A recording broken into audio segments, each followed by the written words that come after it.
এই যে তারটা টিনের সঙ্গে লেগে আছে, এই তারটা যদি এখন খুঁটি থেকে ছিঁড়ে যায়, কোনো কারণবশত যদি খুঁটির গোড়া থেকে বা এই পাশ থেকে ছিঁড়ে যায়, এখান থেকে যদি ছিঁড়ে যায়, তাহলে এই টিনের সঙ্গে লেগে থাকার কারণে টিন সহ ঘরটা ফুল বিদ্যুতায়িত হয়ে যাবে। তো বিদ্যুৎ বিল বেশি আসার কারণে মিটার পরিবর্তনের জন্য আবেদন দিয়েছে। ওই যে ভাই হচ্ছে কত করে বিল আসে ভাই মাসে? মাসে স্বাভাবিক শুধু 1-2টা বাতি জ্বলে, জ্বলতো, আর গরমের সময় খেঁচা ফ্যান জ্বলতো একটা। ও আচ্ছা, তাই না? বিল আসতো 600, 700, প্রায় 700 এরকম আছে। ও আবার পরবর্তীতে আবার স্বাভাবিক হয়েছে, বুঝলাম না তো এই মিটারের সময়। আচ্ছা, 600-700 করে বিল আসে। হ্যাঁ, 500, যতটুকু আমি এখানে দেখতে পাচ্ছি আপনার একটা কারণ আছে, সেটা হচ্ছে এই যে আর্থিং সংযোগ, এই যে আর্থিং রড পোতা আছে এখানে, এটা মাটির তল দিয়ে নিয়ে মাটির তল দিয়ে নিয়ে কলমের ক্যাপ্টেন মাটির তল দিয়ে নিয়ে ঘরের ভিতরে নিয়ে গেছে মেইন সুইচে। না, মেইন সুইচ দেখতেছি, দেখি মেইন সুইচে, এটা হচ্ছে ওনার মেইন সুইচ। আগের যেগুলো ছিল সেগুলোই ওনার এই যে আর্থিং সংযোগটা দেওয়া আছে আপনারা দেখতে পাচ্ছেন, এখানে যে টার্মিনালের বক্সের সাথে শর্ট করা আছে, তো এখানে শর্টটা আছে, এখান দিয়ে তল দিয়ে আর্থিং সংযোগ নিয়ে আসছে। এটা যদি থাকে এরকম, তাহলে বিদ্যুৎ বিল 100% বেশি আসবে। উনি মিটার 1000 বার পরিবর্তন করলে ওনার বিদ্যুৎ বিল কমবে না। তো আমরা এখন এটা ডিসকানেক্ট করে দেবো। ডিসকানেক্ট করে দেওয়ার পরে আশা করি ওনার মিটারে বিদ্যুৎ বিল কমে যাবে। তবে একটি বিষয় হচ্ছে, এটি দেওয়া থাকার কারণে অন্য যে মিটারগুলো থাকে সেগুলোর আর্থিং যদি লুজ সংযোগ থাকে, তখন এখান দিয়ে মিটারটা পাস হয়, আর্থিংটা পাস হয়, যার কারণে বিদ্যুৎ বিল বেশি আসে। না, স্টারই লাগবে। আমরা এখন এই যে আর্থিংয়ের যে সংযোগটা দেওয়া আছে, নিউট্রাল সংযোগ, মিটারের এই মেইন সুইচে, গ্রাহকের ঘরের ভিতরে মেইন সুইচের আর্থিং সংযোগটা দেওয়া ছিল, এটা এখন ডিসকানেক্ট করে দেব। ডিসকানেক্ট হয়ে গেছে, এটা এখন নিরাপদ। এটা এখন দিয়ে দেবো আমরা মিটারের সোর্স সাইডে, অর্থাৎ খুঁটি থেকে মিটার পর্যন্ত যে তারটা আসছে, সেখানে যে সাদা এবং কালো তার আছে, সাদা তার আমরা দিয়ে দেবো। এটা এই যে আর্থিংটা ডিসকানেক্ট করে দিয়েছি, এখন নিরাপদ হয়ে গেছে।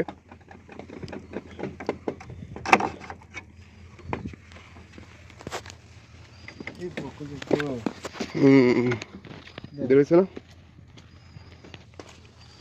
এটা হচ্ছে গ্রাহকের মিটার। এই মিটার মোটামুটি বাহ্যিক দৃষ্টিতে দেখা যাচ্ছে যে ভালো আছে, হয়তো অফিসে আমরা পরীক্ষা করে এটা দেখলে বোঝা যাবে যে মিটার বাদ বাকি ঠিক আছে কিনা। আর এখানে এখন একটা নতুন মিটার দিয়েছি ওনার আবেদনের প্রেক্ষিতে। ওনার মিটারে বিদ্যুৎ বিল বেশি আসে, যার জন্য মিটার পরিবর্তনের জন্য আবেদন করেছিল। তো ওনার আবেদনের প্রেক্ষিতে অফিস অর্ডার অনুযায়ী আমরা মিটার পরিবর্তন করে দিয়েছি। কিন্তু ওনার যে আর্থিং সংযোগ, এটা যদি সঠিকভাবে আমরা সংযোগটা দিয়ে যেতে না পারতাম, তাহলে উনি মিটার 1000 বার পরিবর্তন করলে ওনার বিদ্যুৎ বিল কোনোভাবেই কম আসতো না। তো এখন যেভাবে দিয়েছি, আশা করি ওনার বিদ্যুৎ বিল কমে আসবে ইনশাল্লাহ। সঠিক যেটা ব্যবহার করবে সেটা সঠিকভাবেই কাউন্ট হবে, বাইরের কোনো ইউনিট এখানে কাউন্ট হওয়ার সম্ভাবনা নাই। তো আমরা এখন এই আর্থিং সংযোগটা মিটারের মেইন সোর্স সাইডে দিয়ে দেবো, আমাদের মিটারটা লাগানো শেষ হলে। তো আমাদের মিটার লাগানো শেষ। আমরা এখন এই যে আর্থিনের যে তারটা আছে, ওনার যে বাড়িতে যে আর্থিন রডটা পোতা ছিল, সেটা এখন পূর্বে যেখানে সংযোগ দেওয়া ছিল সেখান থেকে ডিসকানেক্ট করে এখন আমরা যে মিটারের যে খুঁটি থেকে তার আসছে, সাদা এবং কালো তার, আমরা সাদা তারের সঙ্গে সংযোগ দিয়ে দেবো, যাতে করে ওনার মিটারে বিদ্যুৎ বিল অন্য মিটারে বিদ্যুৎ বিল কাউন্ট হতে না পারে, বা অন্য মিটারে যে বাইপাস সেটা না হয়। এটা দেওয়ার কারণে অন্য মিটারে ইউনিট ওনার মিটারে কাউন্ট হবে না, বা মিটারের সাথে কোনো সংযুক্ত থাকবে না, এবং তার যদি কোনো কারণবশত ছিঁড়ে যায়, সেক্ষেত্রে কোনো প্রকার দুর্ঘটনাও ঘটবে না। ধরুন ওনার যে তারটা টিনের সঙ্গে লেগে আছে, একটু দেখাই।